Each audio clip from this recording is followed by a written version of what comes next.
I see you slept soundly. Oh, there's always something about the noise of the forest outside.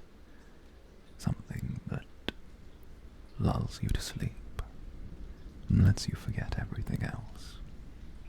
Ah, but I'm getting far ahead of myself, as I tend to do. Breakfast is nearly done. It's still stewing over the fire, though. And I'm sure if you had your memory back, you would be delighted to know that I only burnt 3 of my fingers in the preparation. Yes, I know. I would have thought in 600 years I would have got better at cooking. Or at least minimized the damage. Still, you tend to believe that my cooking gets better each time, but I shall not hold you to the past versions of yourself, or should I say version. After all, you have a fresh start on life. You can be anything you desire, the world stretching in front of you, reaching out, and any road you want, you may take.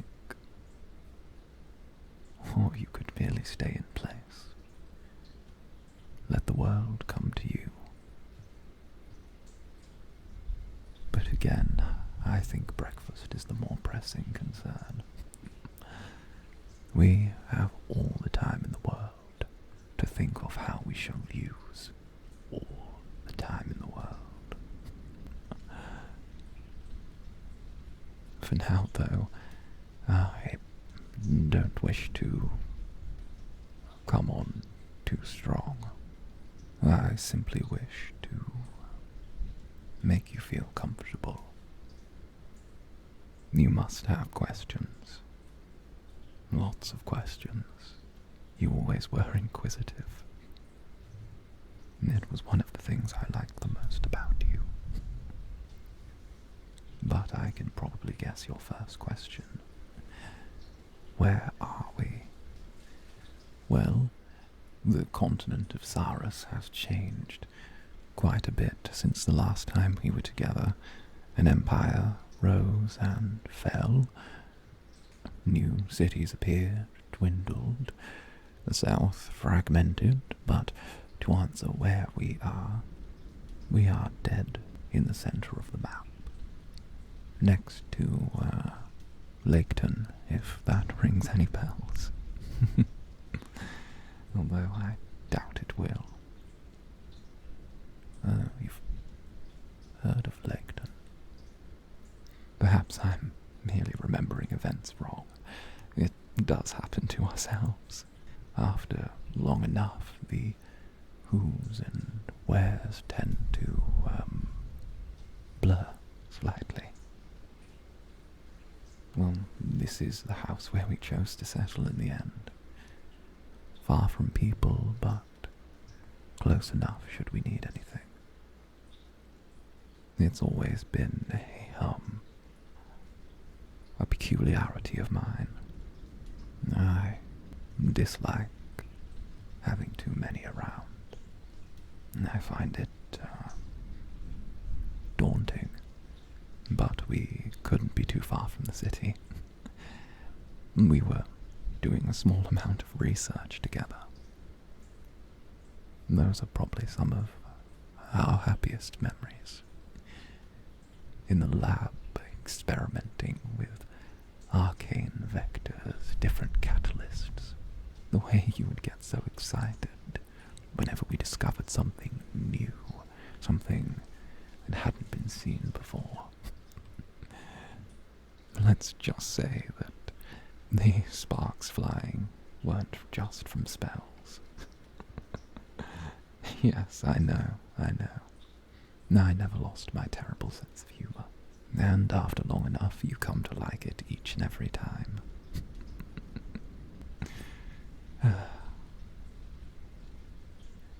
I guess I mean the jokes. repeat a joke often enough and anyone will find it funny just to get you to leave them alone.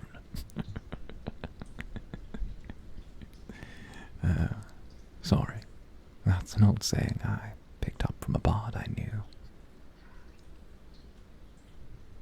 But there I am prattling off again. I forget how I am after my periods of isolation, especially from you. Perhaps it should be your turn to talk. Any questions about me, yourself, the house? I would like to think in our time together I came to know you rather well.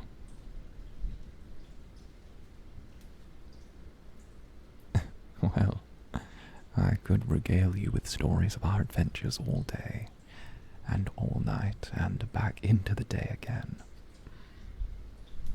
After all, we had over 20 years of adventuring under our belts. We saw everything, but you already knew that.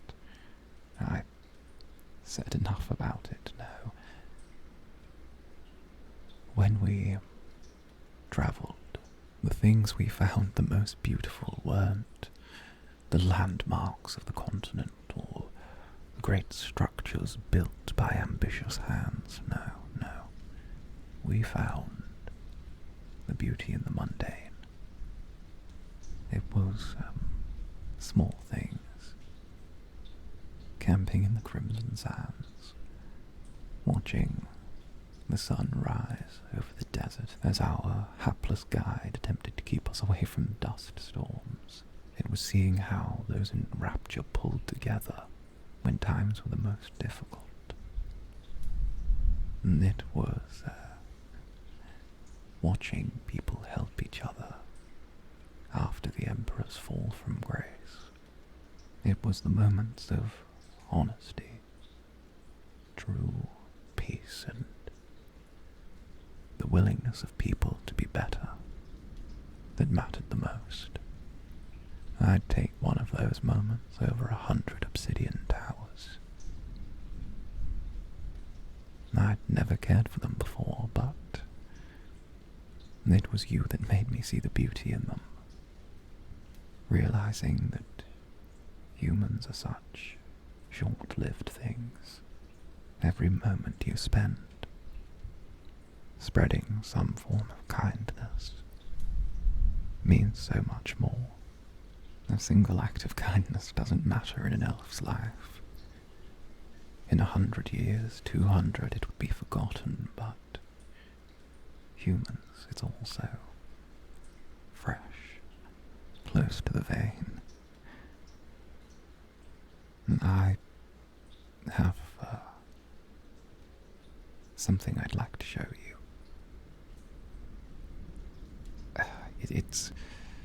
I planned on waiting before I gave you this, but here. It's a journal of mine from the time we travelled.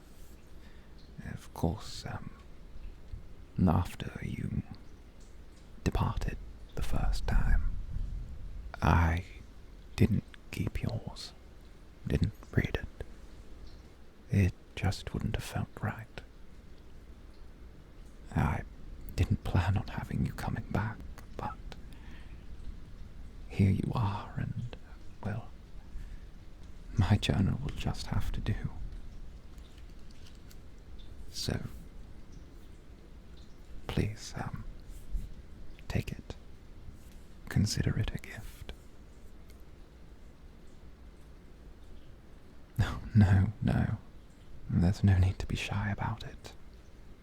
Everything in there is a couple 100 years old at least.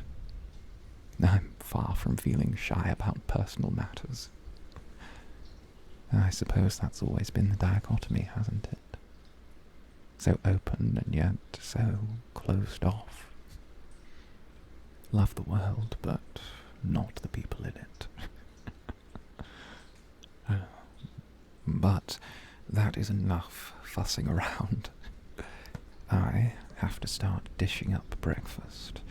I will eagerly await your critic's review and see if I still remember your favourite. Goodness.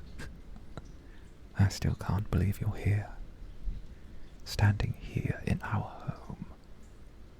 Just like you did those many times before. Time has its way with us all. Does it not?